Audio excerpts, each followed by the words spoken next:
उस पटरी पर बिखरी वो रोटियां, वो कपड़े, ये दिखा रहे थे कि ये एक बहुत बड़ा हादसा है, ये दिल को छूने वाला हादसा है जिससे रोंगटे खड़े हो जाते हैं। अब इसमें ब्लेम किसको करें,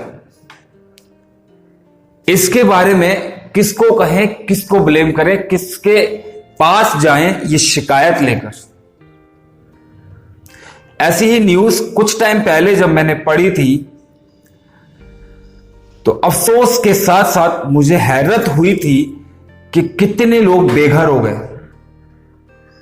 कितने लोग मजबूर हैं पैदल चलने को 500 से 600 किलोमीटर तक अपने घर तक पहुंचने के लिए, और कितने बेबस हैं, लाचार हैं, जिन्हें ये समझ नहीं आ रहा कि वो किस तरह अपने घर पहुंचे, जो शायद अपने घर नहीं पहुंच पाएंगे।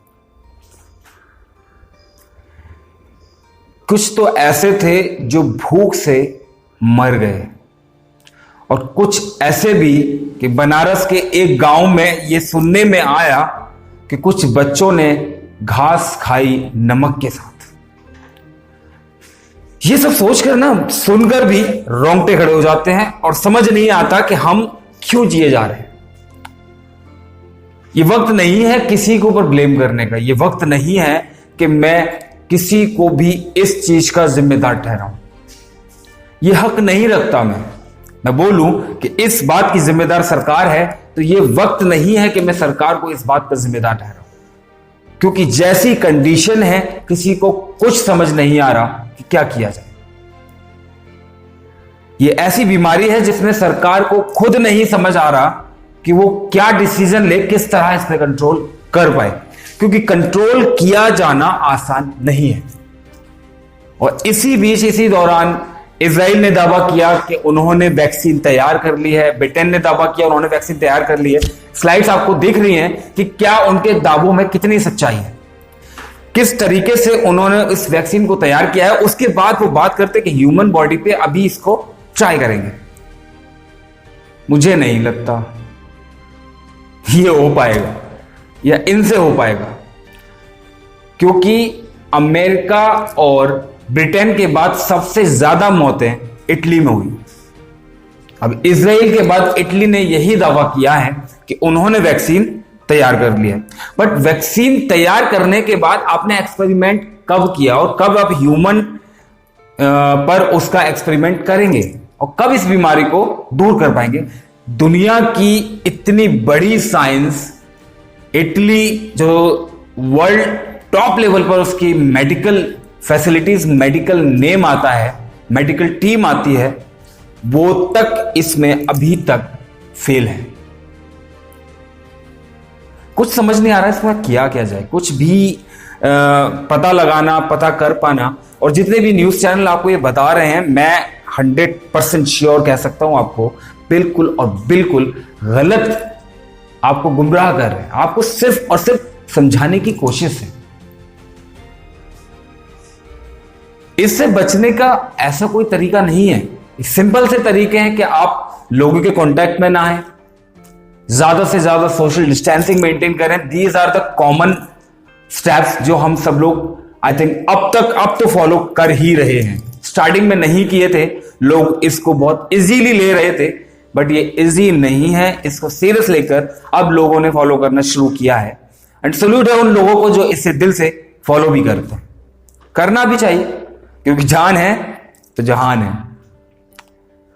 बट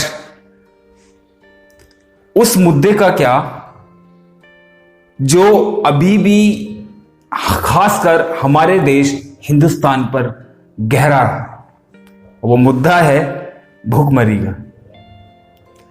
क्योंकि सबसे ज्यादा गरीबी इंडिया में है और मजदूरी लेवल सबसे ज्यादा इंडिया में है। जो डेली मजदूर, ऐसे लोग, एक छोटा सा एग्जाम्पल यार मुझे बताते हुए भी अंदर से मेरा दिल रोने लगता है कि ऐसी फैमिलीज जिनको मैंने लाइव अपनी आंखों से देखा है, जो पर डे चीनी, दूध, पत्ती पर डे खरीदने वाले लोग, ऐसे लोगों का किस तरीके से गुजारा चल रहा होगा।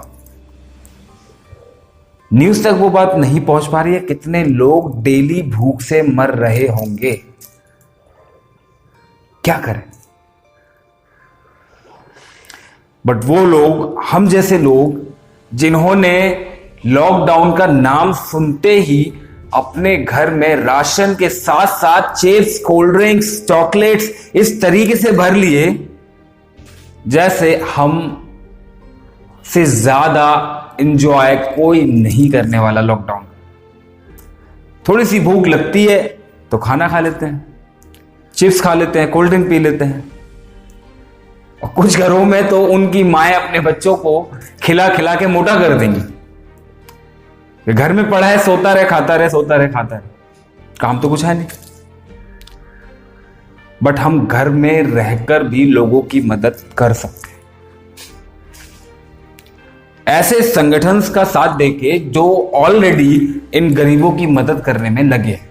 हम घर रहकर भी उनकी मदद कर सकते हैं। और अगर आपको मौका मिले किसी की मदद करने का तो मदद जरूर कीजिएगा, क्योंकि ये मदद की बात नहीं है, ये बात है किस्मत की। और किस्मत वालों को मौका मिलता है किसी की मदद करने का। खैर, ये जनरल बात थी। अब मैं आपको एक जेन्युइन मुद्दे की या जेन्युइन बात बताता हूं। वो जेन्युइन बात ये है कि जो एक्सीडेंट हुआ उसमें बहुत ज्यादा नुकसान हुआ, उसको आप कोई भी गलत तरीके से मुद्दा ना बनाएं।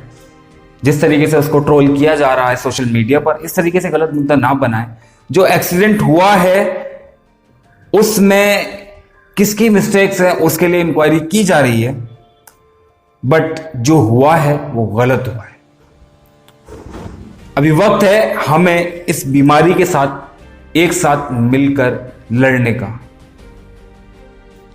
हम नए नए तरीके फाइंड आउट कर सकते हैं, देख सकते हैं कि वैक्सीन को किस तरीके से इंप्रूव या बनाया जा सकता है, उसमें क्या क्या ऐड करके हम अपने एक क्रिएटिविटी घर पर रहकर कर सकते हैं। ये जान सकते हैं कि इसकी जो वायरस है, इस वायरस को ब्रेकआउट करने के क्या क्या तरीके हैं, इसको आप फाइंड आउट कर सकते हैं आप अपने जरिए से, अपने तरीके से। ये मैं आपको कुछ गलत बात नहीं कर रहा, ऐसे बहुत लोगों ने किया और ऐसे हजारों एग्जाम्पल्स हैं। ये आपको मैं 2-4 एग्जाम्पल दिखा पा रहा हूं, बट ऐसे कई एग्जाम्पल्स हैं जिन्होंने ये एक्सपेरिमेंट किया और एक्सपेरिमेंट आई थिंक कई लोगों ने सफल भी साबित किया। हिंदुस्तान इसमें पीछे नहीं रहना चाहिए। हिंदुस्तान में इसका हम सबको मिलकर साथ देना है और कोशिश करनी है। वैक्सीन में जो भी प्रॉब्लम आ रही है, वैक्सीन बनाने में हिंदुस्तान में जो भी प्रॉब्लम्स आ रही हैं, वो प्रॉब्लम ज्यादा दिन नहीं रहेंगी और आई थिंक बहुत जल्दी हम इस पर काबू पा लेंगे। तो डरने की कोई जरूरत नहीं है, सिर्फ और सिर्फ पॉजिटिव रहने की जरूरत है। बाकी सिर्फ और सिर्फ मेरा आपसे इतना सा कहना है कि आप लोग कोशिश करें कि इसकी चपेट में ना आए। उसके लिए आपको ज्यादा कुछ नहीं करना है, सोशल डिस्टेंसिंग मेंटेन करनी है। जहां रेड जोन है आप घर से बाहर ना निकले, जहां ऑरेंज जोन है, येलो जोन है, वहां घर से बाहर निकलते भी हैं तो सोशल डिस्टेंसिंग स्ट्रिक्टली फॉलो करें। और जहां ग्रीन जोन है वहां अगर आप अपने काम पर वापस लौट आए हैं तो कोशिश करें कि ज्यादा किसी के साथ इंटरेक्शन ना हो, मास्क ना हटाएं, ग्लव्स ना हटाएं और ज्यादा सैनिटाइजर का यूज करते हुए अपनी सेफ्टी करें। अपने कपड़ों पर भी हल्का फुल्का सैनिटाइजर यूज करें और सोशल डिस्टेंसिंग मेंटेन करें। और सबसे बड़ी बात, ईश्वर से प्रे करें, दुआ करें। थैंक यू सो मच दोस्तों। मेरे चैनल को सब्सक्राइब करें, शाल सॉल्यूशंस, बेल आइकन प्रेस करना ना भूलें ताकि कोई